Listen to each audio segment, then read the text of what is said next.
Barang siapa yang ingin selamat maka tiada jalan baginya kecuali mengambil cahaya dengan cahaya Allah Subhanahu wa Ta'ala, sedangkan cahaya Allah di bumi adalah kitabnya dan sunnah nabinya.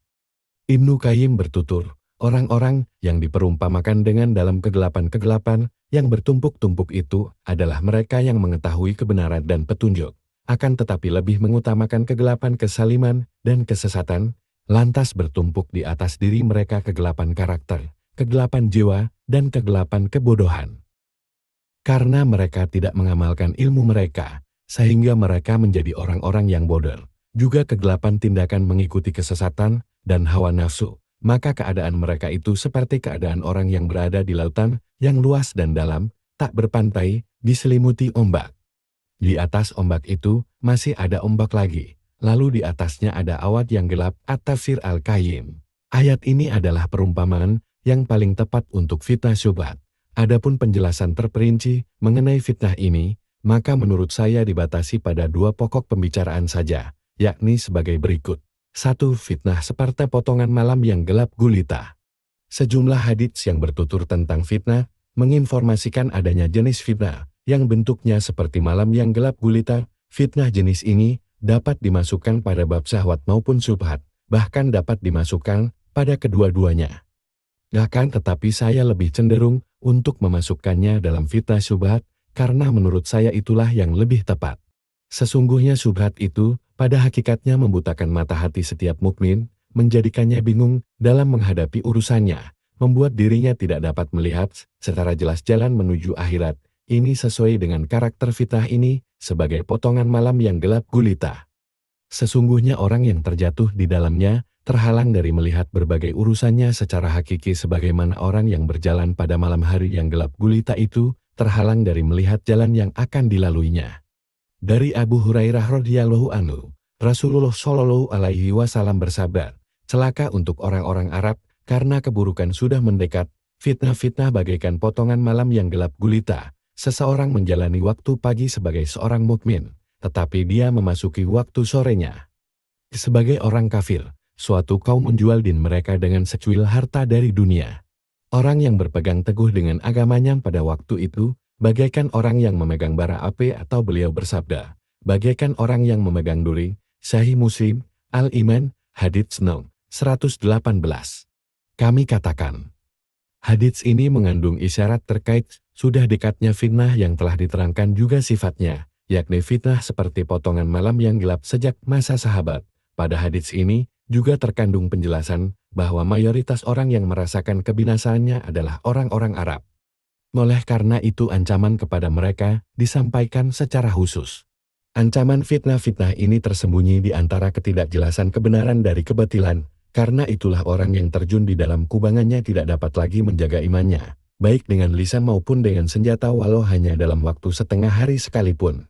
Setiap orang tanpa kecuali justru terjebak di dalam keadaan yang berbolak-balik di antara iman dan kafir, yakni dia menjalani waktu pagi harinya sebagai orang yang beriman. Tetapi waktu sore tidak datang menyapanya kecuali dia sudah keluar dari tali iman menuju kepada lingkaran kekafiran. Salah satu dari sekian banyak sebab jatuhnya seorang muslim di lingkaran kekafiran, sebagaimana yang dituturkan oleh sejumlah hadits, adalah pada pagi hari dia masih memandang darah saudaranya yang sesama muslim itu harus dilindungi.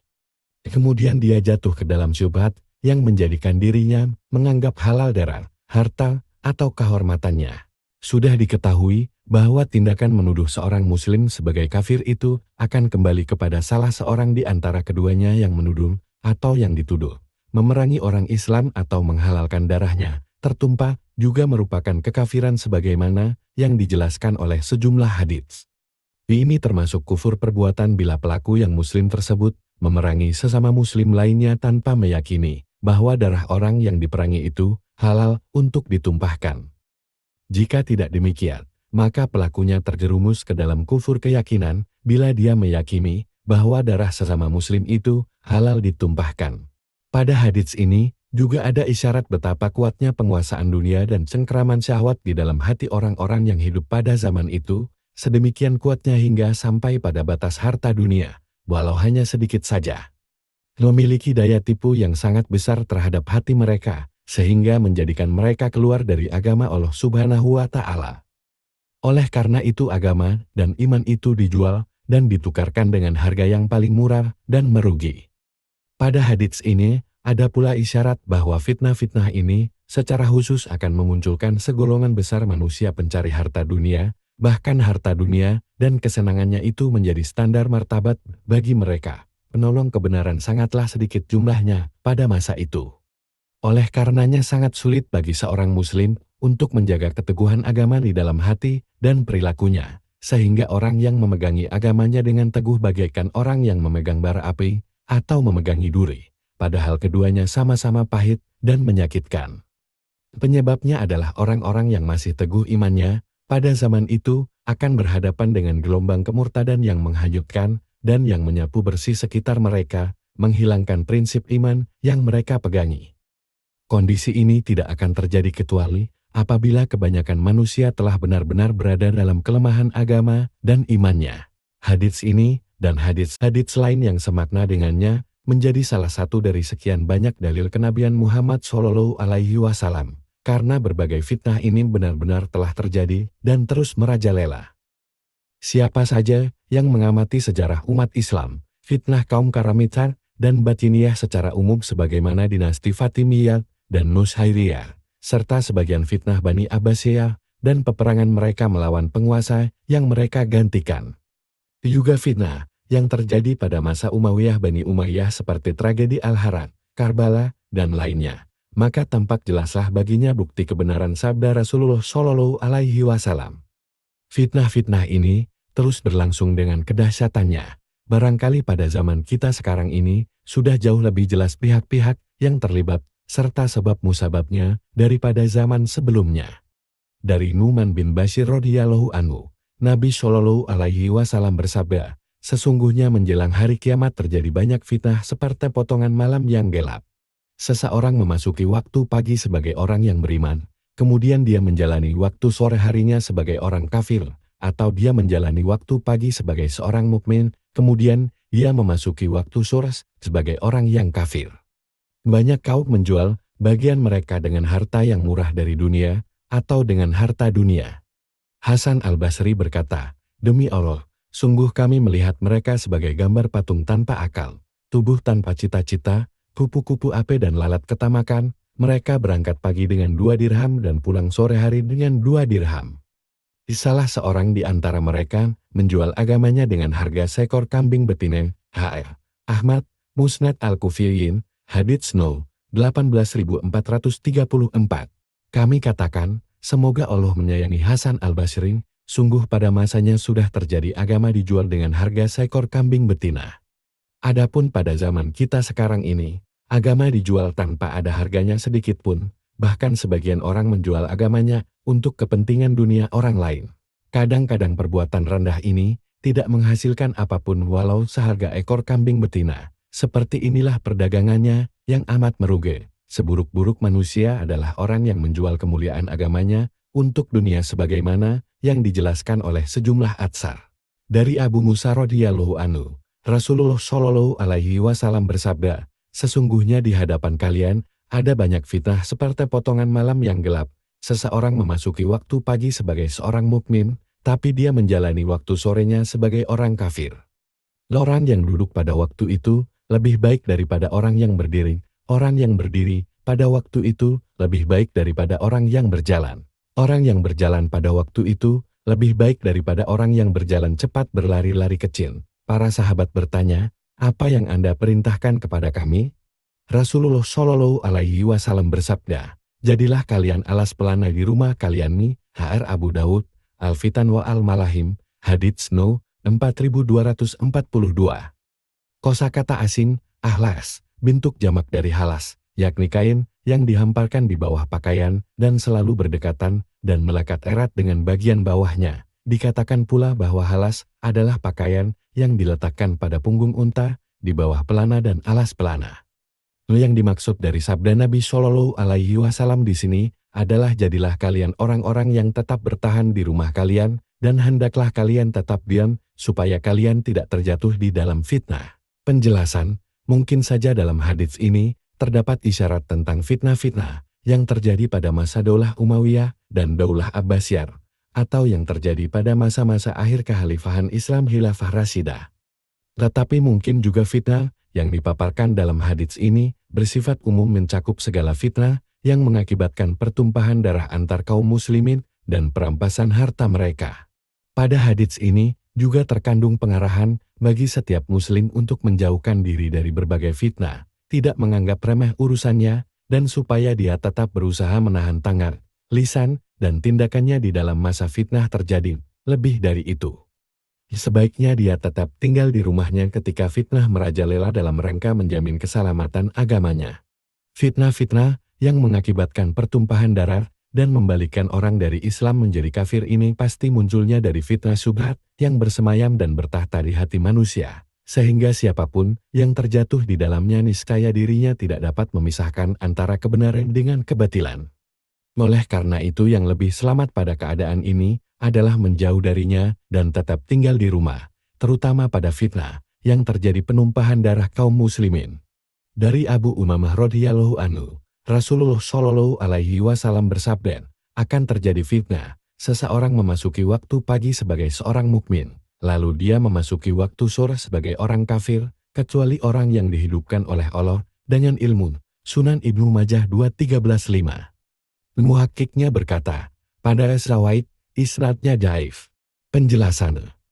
Di dalam hadits ini, terdapat isyarat yang menunjukkan urgensi ilmu dan manfaatnya dalam usaha menjauhkan setiap muslim dari pengaruh fitnah, serta kebinasaan akibat fitnah tersebut terhadap hati manusia.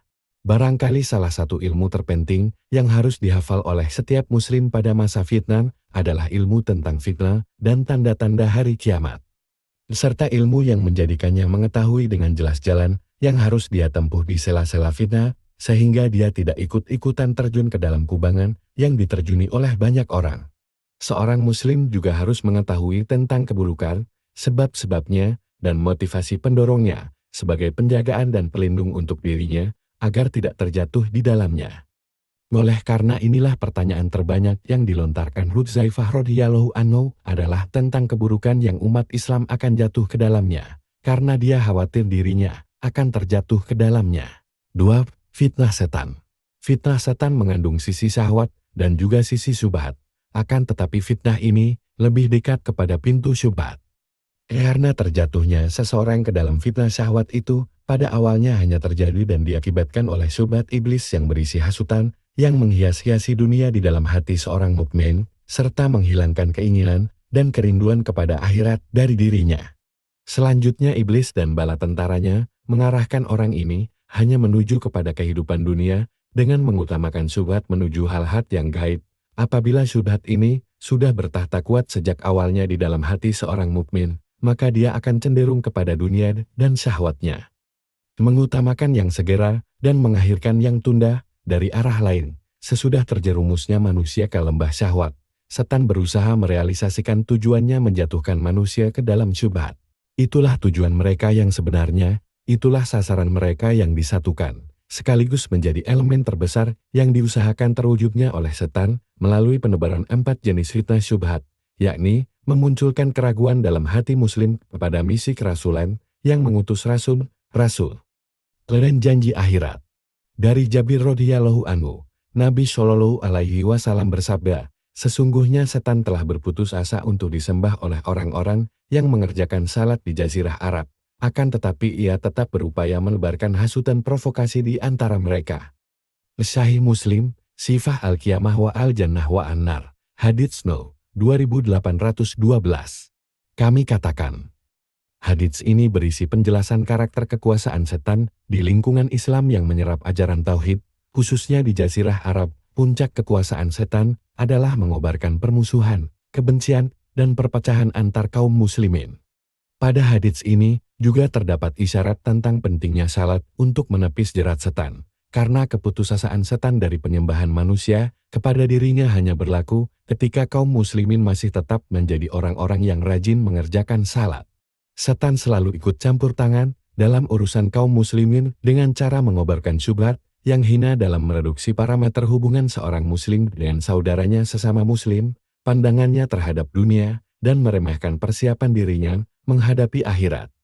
Dari Jabir radhiyallahu anhu, Nabi Shallallahu Alaihi Wasallam bersabda, sesungguhnya singgasana iblis itu di atas lautan, kemudian ia mengirim bala tentaranya hingga mereka menebar fitnah terhadap manusia. Tentaranya yang paling utama di hadapan iblis adalah yang paling besar fitnahnya di antara mereka. Sahih Muslim, Sifah Al-Qiyamah wa Al-Jannah wa An-Nar. Hadits No. 2813. Dari Jabir radhiyallahu anhu, Rasulullah Shallallahu Alaihi Wasallam bersabda, sesungguhnya iblis menempatkan singgasananya di atas air, kemudian ia mengirim bala tentaranya, yang paling dekat posisinya di antara bala tentaranya itu, dengannya adalah yang paling besar fitnahnya di antara mereka. Salah seorang di antara mereka datang lalu berkata, aku sudah berbuat begini dan begitu. Iblis berkata, kamu belum berbuat apa-apa. Kemudian tentaranya yang lain datang dan berkata, aku tidak meninggalkan manusia itu sampai aku berhasil menceraikan dia dari istrinya. Beliau bersabda, lalu iblis berucap, kamu sudah bekerja dengan sebaik-baiknya. Al-A'mash berkata, aku menyangka. Iblis berkata, teruskan usahamu. Sahih Muslim, Sifah Al-Qiyamah wa Al-Jannah wa An-Nar. Hadits No. 2812. Kami katakan, kedua hadits ini mengisyaratkan perang tersembunyi dan terorganisir yang dilancarkan oleh musuh bebuyutan pertama manusia. Pada kedua hadits tersebut, juga terdapat penjelasan tempat markas perang ini, yakni lautan.